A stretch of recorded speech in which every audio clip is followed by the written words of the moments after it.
vivendo em amor, uma família sem qualquer falsidade, vivendo a verdade, expressando a glória do Senhor, uma família vivendo o compromisso do grande amor de Cristo. Eu preciso de ti, querido irmão.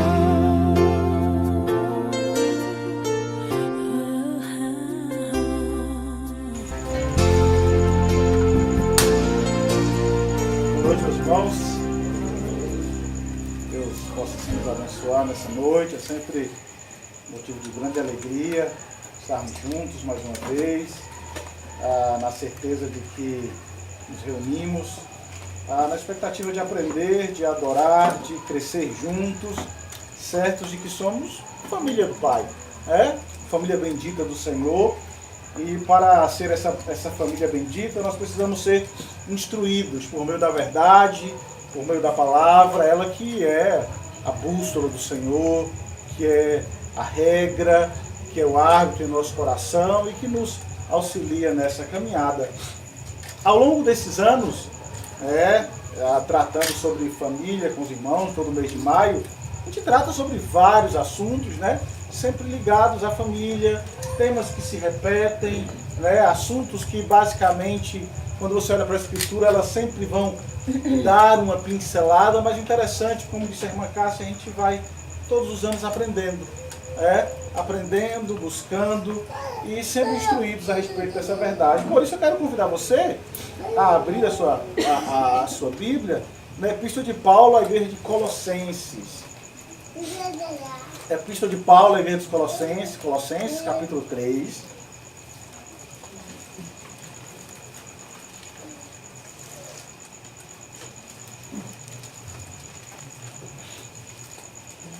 Eu vou ler do verso 18 até o versículo 1 do capítulo 4. Claro que a gente não vai trabalhar todo esse, vamos trabalhar apenas um verso hoje, mas eu quero ler todo o texto porque traz uma ideia. Colossenses 3, a partir do verso 18. Ouça o que diz a palavra do Senhor, ouça com fé. Diz assim: esposas, sejam submissas ao próprio marido, como convém no Senhor. Maridos, amai vossas esposas e não a trateis com amargura. Filhos, em tudo obedeceis a vossos pais, pois fazê-lo é grato diante do Senhor. Pais, não irriteis os vossos filhos, para que não fiquem desanimados. Servos, obedeceis em tudo a vosso Senhor, segundo a carne, não servindo apenas sob vigilância, visando tão somente agradar homens, mas em singeleza de coração, temendo ao Senhor. Porque tudo quanto fizerdes, fazei de todo o coração, como para o Senhor e não para homens, cientes de que recebereis do Senhor a recompensa da herança. A Cristo Senhor é que estáis servindo.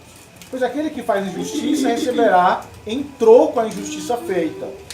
E nisto não há acepção de pessoas. Senhores, tratais os servos com justiça e com equidade, certos de que também vós tendes o Senhor no céu. Amém. Agora, Senhor, nós te agradecemos por essa noite, pela tua palavra, e te pedimos que nos instrua e nos oriente nessa noite, Pai. É o que eu te peço em nome de Jesus. Amém. Meus irmãos, existem algumas coisas engraçadas que acontecem na igreja. Você já percebeu que realmente sempre tem algo assim que acontece, E que contando, a gente não acredita. Por exemplo, na parte do aviso de um boletim, com um título assim atrás, nos avisos, aconteceu e foi bom. Não tem isso nos boletins? Principalmente a programação da SAF. Aí tinha a seguinte informação lá no boletim. No Bazar das Senhoras, muitos artigos interessantes foram sorteados. Cada membro, cada senhora, trouxe algo que ela não precisava mais. Muitas senhoras trouxeram seus maridos. Parece engraçado, para algumas esposas. Mas realmente essa é uma dura realidade. Claro que nenhum casamento começa nesse sentido, né? Mas nós começamos os nossos casamentos em uma alta expectativa, mas em algum lugar, diante do nosso casamento, diante da nossa família, há uma bifurcação na estrada. E a partir daí os casamentos parecem crescer ou melhores ou amargos. Ou o marido e a mulher estão se aproximando em um profundo amor pelo outro, ou estão ficando mais distantes à medida que o ressentimento, que a raiva constrói ali parede, tijolo a tijolo, atrapalhando o casamento. Então veja, mais irritou. Começando aqui em Colossenses, Paulo vai mostrar como um relacionamento com Deus deve impactar os nossos relacionamentos uns com os outros, tá?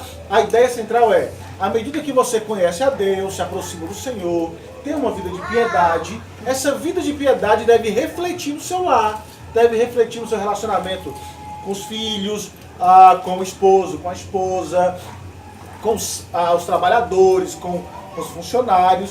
Então nós temos toda essa questão sendo tratada aqui por Paulo, tá? Aqueles que foram escolhidos por Deus devem ser compassivos, bondosos, humildes, gentis, pacientes, tolerantes, perdoadores.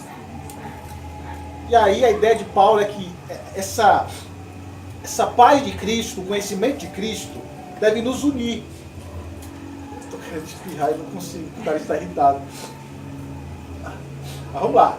A paz de Cristo deve nos unir no único corpo, então, que é o Senhor. Então, veja bem, Paulo vai aplicar essas qualidades especificamente, nesse instante, a esposas e maridos, tá? A filhos e pais, a escravos, a servos e senhores. Porque a ideia de Paulo é, você pode fingir ser cristão no mundo, tá? Você pode fingir ser cristão na igreja, mas você não pode fingir ser cristão em casa, dentro de casa. E é isso que Paulo está tentando mostrar. Porque você pode, na sua caminhada cristã, até falar como um cristão, mostrar no mundo que você é, mas dentro de casa é que a gente realmente revela aquilo que somos. É isso que Paulo está tentando trabalhar aqui. Então hoje, especificamente, eu quero tratar o verso 19, quando ele diz: maridos, amai vossas esposas e não a trateis com amargura. Tá? Então vamos lá.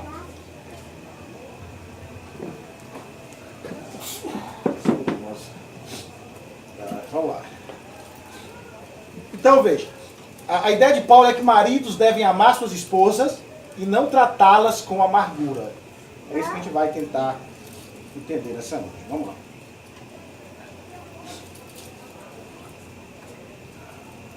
Depois da instrução acerca da submissão, no verso 18, tá?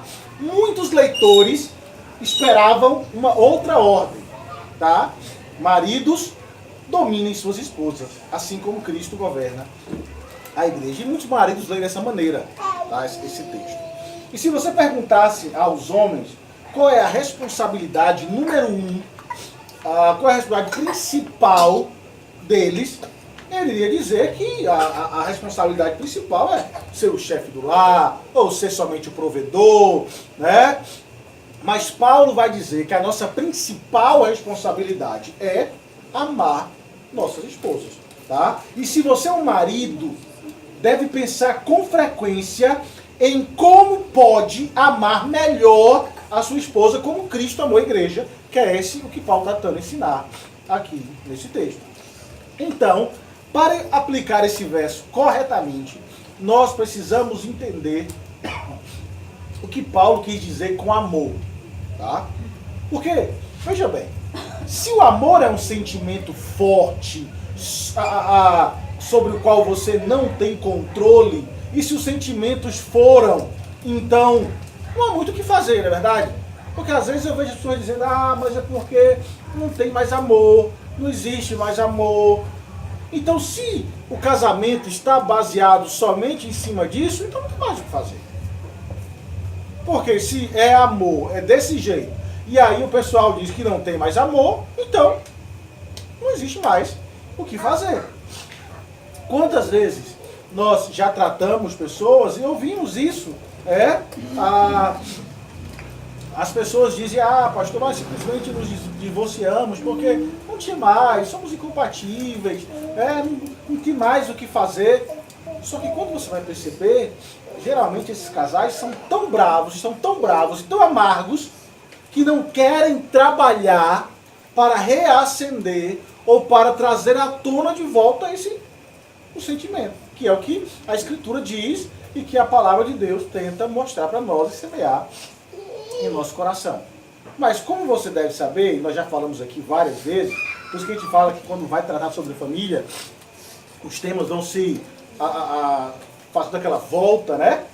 A gente sabe que o amor bíblico não é primariamente um sentimento.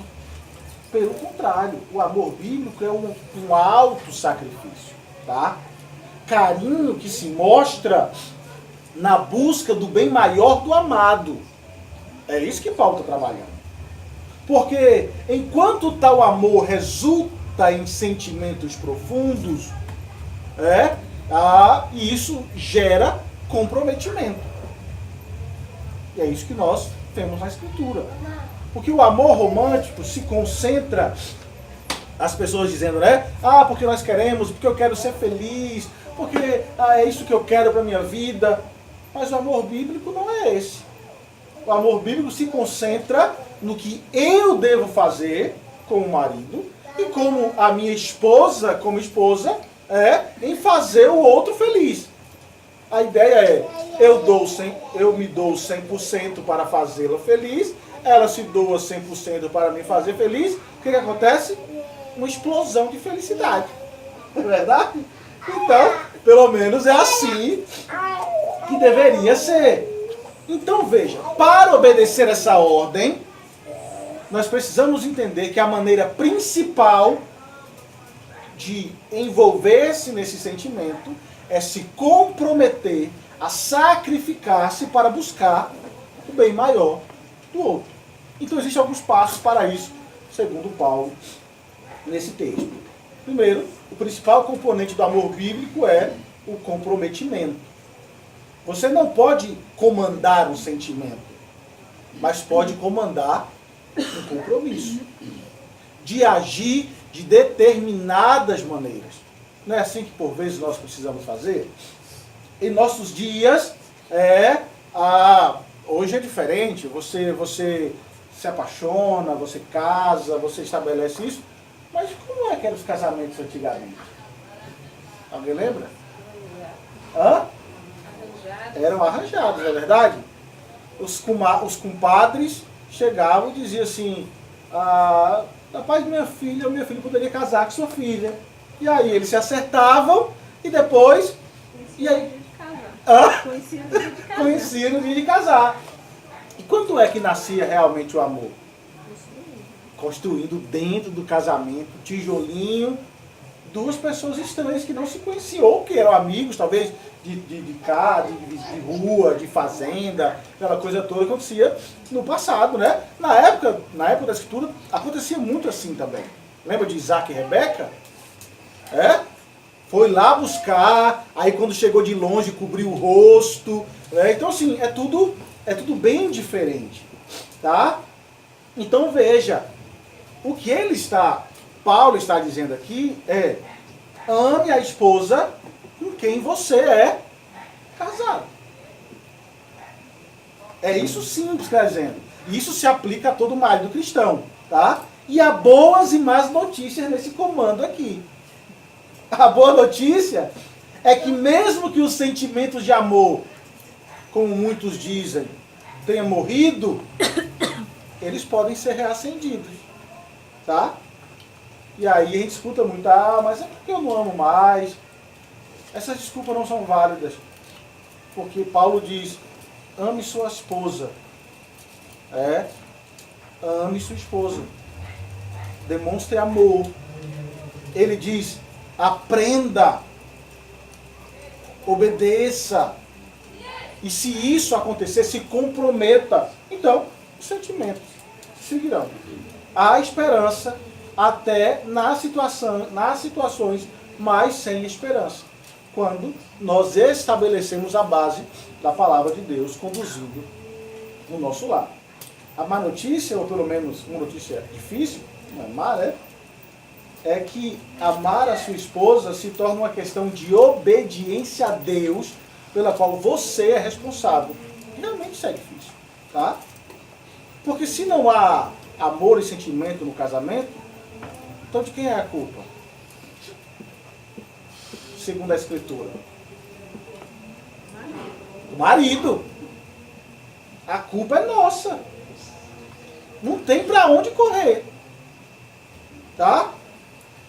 Então é isso que a Escritura está falando.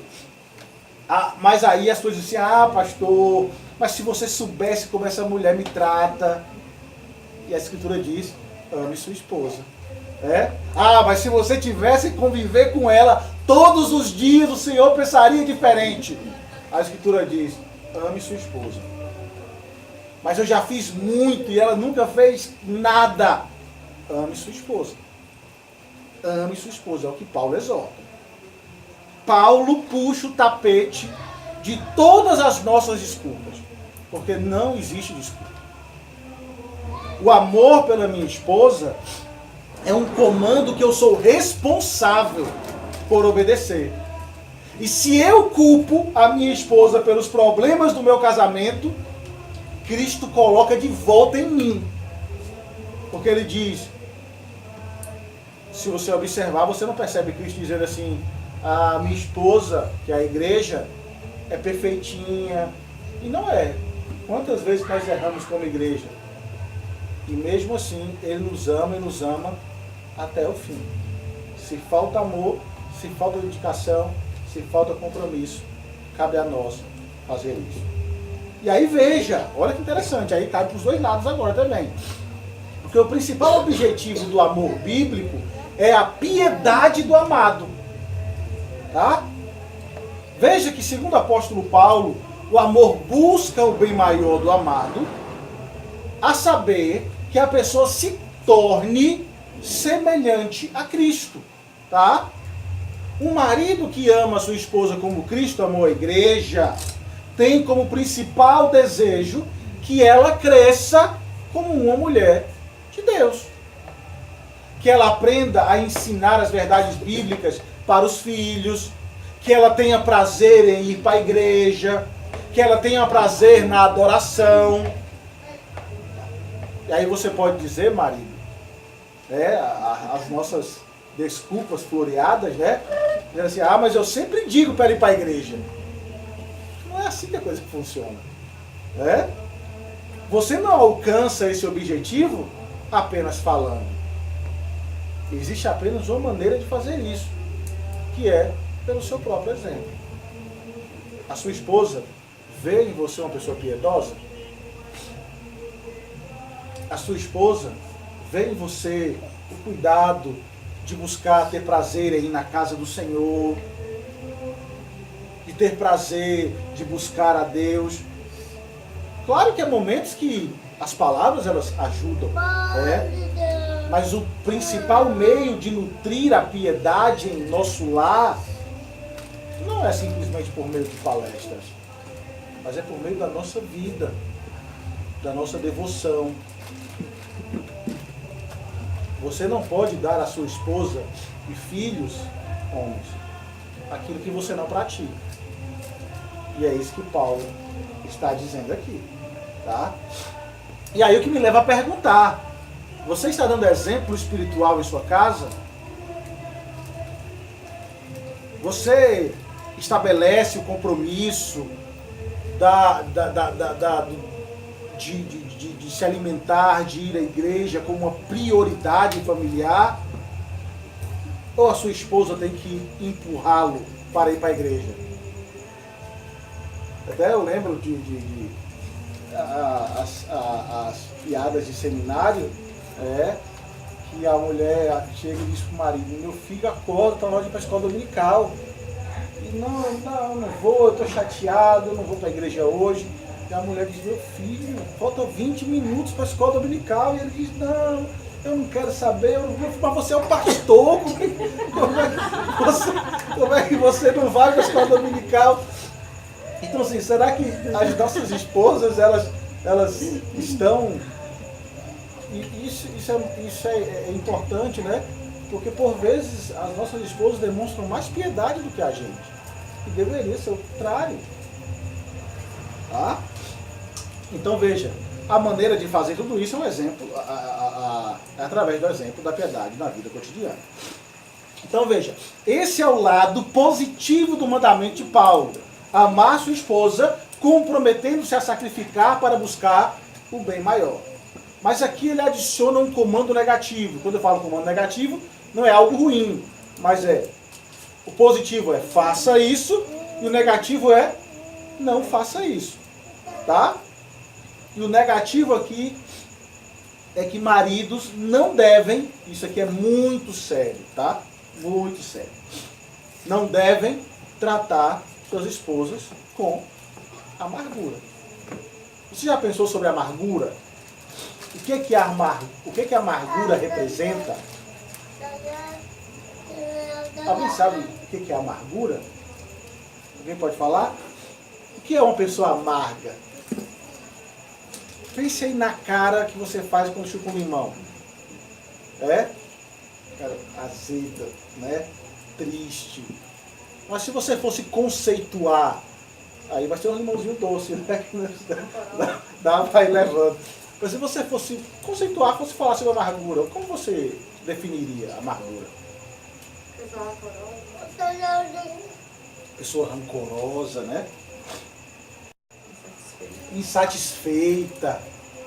Porque é verdade, desapontada, com ódio, com raiva. E veja que esse sentimento, ele vai se enraizar quando você se concentra apenas nos defeitos e nos erros do outro. Tá? Porque por trás disso está o desapontamento das expectativas não atendidas. E como isso é comum. Porque quando as expectativas que nós criamos, por vezes, como homens ou até mesmo como mulheres, né, dentro do lar, não alcança aquilo que se espera, aí a nossa reação é ou alimentar esse sentimento ou nos frustrar. E é isso que Paulo está tentando combater aqui. O comando que Paulo aqui dá assume que as pessoas farão coisas que possam, as mulheres ou os homens, tá, que possam amargurar as suas esposas ou esposos. E existem duas implicações aqui seríssimas, tá? Não ser amargurado ou não amargurar implica em controlar sua raiva e lidar com suas mágoas de maneira piedosa. Difícil, né? Eu estava lendo isso aqui e realmente é extremamente difícil. Então veja, a amargura é a raiva estabelecida que vem de expectativas decepcionantes que não são adequadamente tratadas.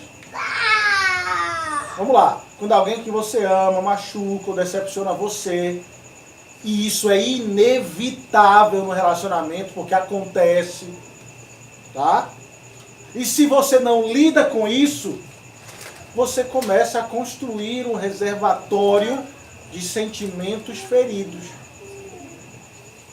E quanto mais esse reservatório cresce, mais você vai culpar o outro pela sua infelicidade. E aí ambos ficam zangados uns com os outros. Aí essa confusão vai se encaixar naquelas brigas triviais do dia a dia. Aí você não vai tratar. E esse reservatório vai só aumentando. A amargura vai crescendo. E as expectativas em relação ao outro. Até que vai chegar um ponto que você não vê mais nada. Talvez você quisesse um esposo certinho, que fizesse tudo o que você queira, na hora que você queira. Mas eu sei que isso não vai acontecer, porque nós somos falhos. E talvez você, marido, espere uma esposa perfeita, que saiba fazer tudo do jeito certo. Vai acontecer, porque nós não somos assim. A gente vai crescendo, vai aprendendo com o tempo, vai sabendo lidar com as circunstâncias. Só que o grande problema é que quanto mais a gente vê a pessoa que está ao nosso lado, como ela realmente é, e por vezes a gente tem a mania de olhar para fora e não conhece o contexto do outro e acha que às vezes lá no outro é melhor. E aí a gente vai ficando decepcionado com isso, extremamente terrível. Então veja, a chave para superar a amargura é reconhecer que seu esposo e sua esposa não é perfeito. E que você também não é. Porque certamente a Anne tem uma lista de expectativas decepcionadas comigo, eu tenho certeza disso. Que eu não cumpri, talvez ela esperava que eu fosse. Só que ela casou comigo, ela tem que. Ela tem que me aceitar, né? Ela tem que me aceitar e amar da mesma forma comigo. Então não é aquela coisa que nós pensamos e idealizamos, porque são pecadores, né? Nós somos pecadores. Quando nós casamos, são dois pecadores que disseram sim. Não são pessoas perfeitas. E a gente precisa aprender a lidar, tá? Então, como casal, nós precisamos falar honestamente sobre as expectativas não satisfeitas com as quais nós estamos lidando.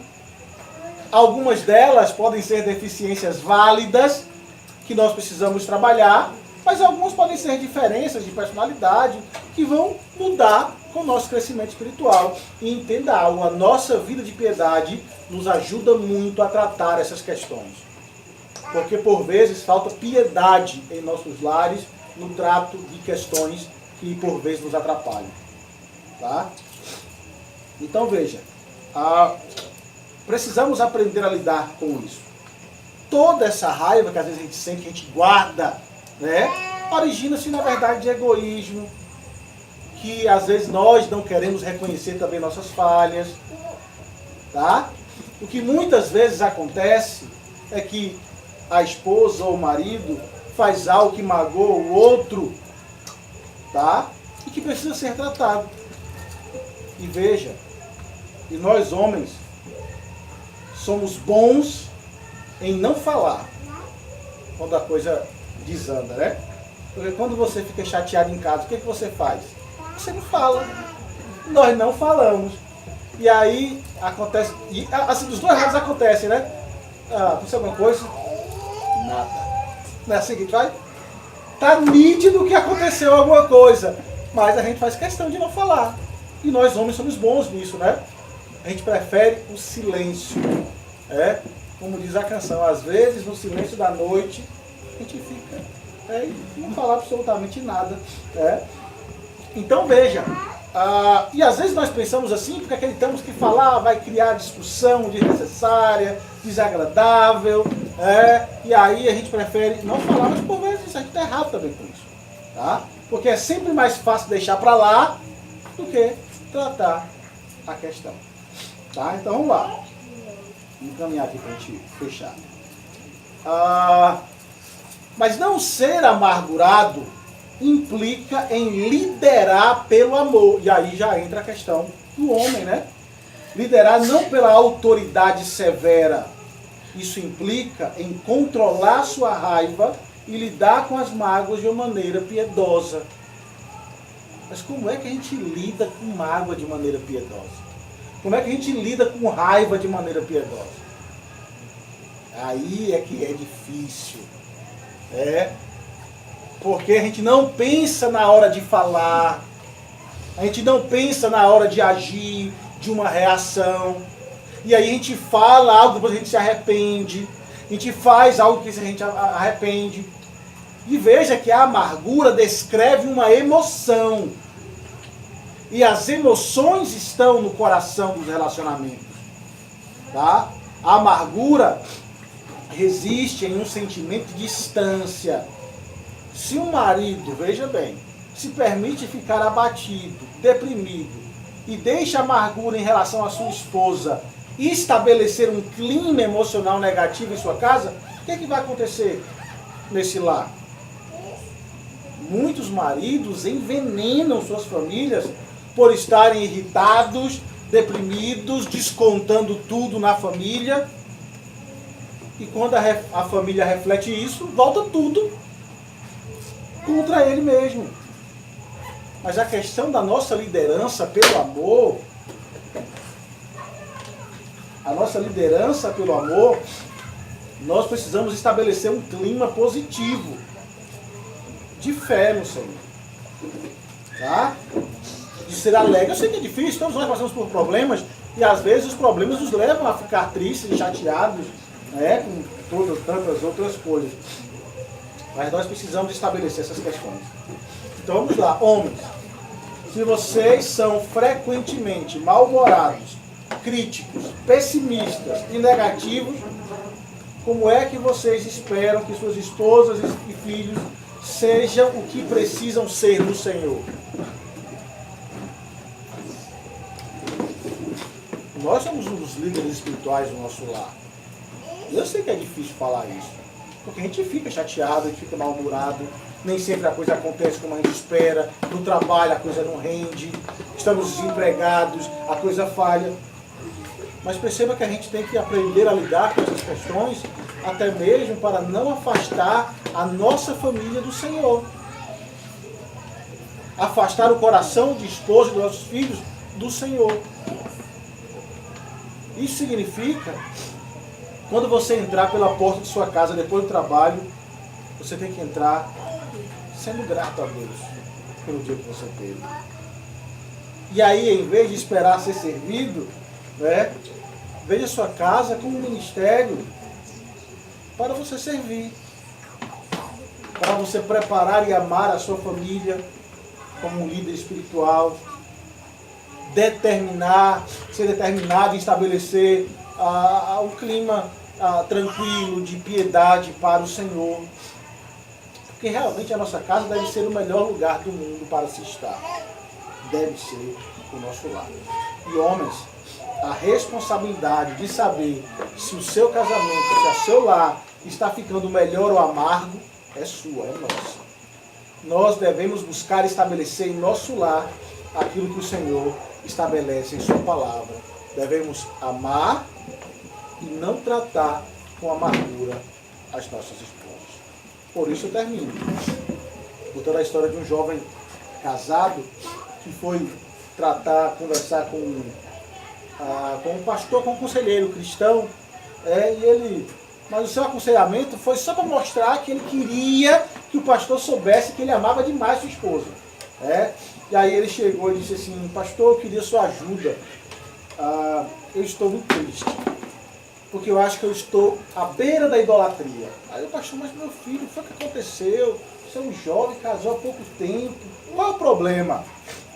Ele disse: pastor, eu tenho medo de estar colocando a minha esposa num avião muito alto, porque eu amo demais a minha esposa e estou desagradando o Senhor com isso. Uma desculpa para fugir, né? Aí o pastor perguntou assim: mas será que você ama mesmo? Porque você ama a sua esposa mais do que Cristo amou a igreja? Ele disse assim: não, pastor, eu acho que não. E aí ele disse: então você não está idolatrando não, querido, porque a Bíblia diz que maridos devem amar as esposas como Cristo amou a igreja. Esse é o limite. Se você não consegue chegar lá, então você não está fazendo o seu papel de verdade. Que nós, como homens, possamos atingir esse limite. Temos muito trabalho a fazer. Se estamos pecando em tratar com amargura o nosso lar, os nossos filhos, a nossa esposa, nós precisamos olhar onde temos falhado. Porque o compromisso que temos na palavra é que nós devemos agir para a glória de Deus, porque Paulo mais na frente vai dizer, tudo que vocês fazem dentro do lar de vocês, vocês estão fazendo a Cristo. Então a maneira como eu trato a minha esposa, a maneira como eu trato os meus filhos, eu faço não simplesmente porque eu quero agradá-la, mas eu faço porque eu preciso demonstrar que meu coração reina aquilo que Ele estabelece em sua palavra. E que isso seja verdade na vida de cada um de nós. Que possamos se amar, não tratar com amargura. Esvaziar esse reservatório de mágoa, de ressentimento, para que possamos sim amar com sinceridade e viver para a glória de Deus. Então, que Deus nos abençoe. Hoje a gente fala sobre esposo. Não tratem com amargura. Semana que vem a gente fala com as mulheres. A lapada vai ser boa. Então que Deus nos abençoe. Por isso venham semana que vem, né, no próximo lar. Então vamos orar. Coloque a sua vida, coloque seu esposo, sua esposa, seu lar, seus filhos. Porque princípios que podem ser aplicados em todas as esferas da vida, mas que precisamos aprender a orar e pedir a Deus que faça isso. Peça a Deus que mude você, que trate com você, que lhe ajude a ser um bom marido, uma boa esposa, e que possamos assim servir ao Senhor com alegria sempre. Vamos orar. Senhor Deus, perdoa-nos, ó Pai, quando falhamos e quando homens que deveríamos agir em comprometimento, em amor, nos esforçando para servir. Perdoa-nos quando agimos de maneira egoísta, pensando só em nós. Perdoa-nos quando permitimos que esse reservatório encha, quando as nossas expectativas frustradas em determinados momentos da nossa caminhada familiar nos impedem de agir como devemos agir, como maridos piedosos. Perdoa-nos quando até nos deixamos levar e acreditar que as desculpas do mundo servem para o nosso lar, que não tem mais jeito, que não há mais isso, que não há mais aquilo, mas que isso não seja uma máxima dentro dos nossos lares, porque entendemos que tudo pode ser mudado no Senhor. Por isso nos ajude como homens cristãos, como servos, a fazer aquilo que o Senhor espera de nós. E se nós estamos tratando com amargura, se estamos caindo nesse erro, ó Deus, de amargurar as nossas esposas, de fazê-las infelizes, por meio de atos, de postura, tem misericórdia de nós, porque o Senhor diz em sua palavra, isso é mandamento, que nós não devemos tratar as nossas esposas assim. Nos dê sabedoria para enxergar o nosso erro e para lidar com as questões e assim possamos servir ao Senhor em nosso lar, para que nossos filhos se espelhem, tenham prazer na piedade, tenham prazer, ó Deus, em amar o Senhor de todo o coração. Abençoa-nos, cuide de nós, cuide da igreja, Pai. Cada família aqui representada. O Senhor conhece cada dificuldade com os filhos, com as esposas, com o esposo, na vida cotidiana. Que o Senhor nos auxilie em nossas dificuldades. O Senhor conhece cada dificuldade. O Senhor conhece o que cada coração passa e sente, o que angustia. O Senhor sabe. Por isso te pedimos que possa nos auxiliar e auxiliar cada um aqui. Cada mãe, cada pai, cada servo, cada serva. Auxilie em nossa caminhada, ó Deus, para que possamos sentir a mão do Senhor cuidando de nós e endireitando os nossos passos ao longo da nossa vida. Obrigado, Pai. Cuide de nós. Abençoe a nossa igreja, as famílias da nossa igreja. Como foi lido aqui no início, ó Deus, que realmente e lutamos para isso. Mesmo as nossas falhas e minhas dificuldades, nós lutamos para ser uma família bendita do Senhor. Que realmente seja realidade em nossa igreja. É o que nós te pedimos, Pai, em nome de Jesus. Amém. Vivendo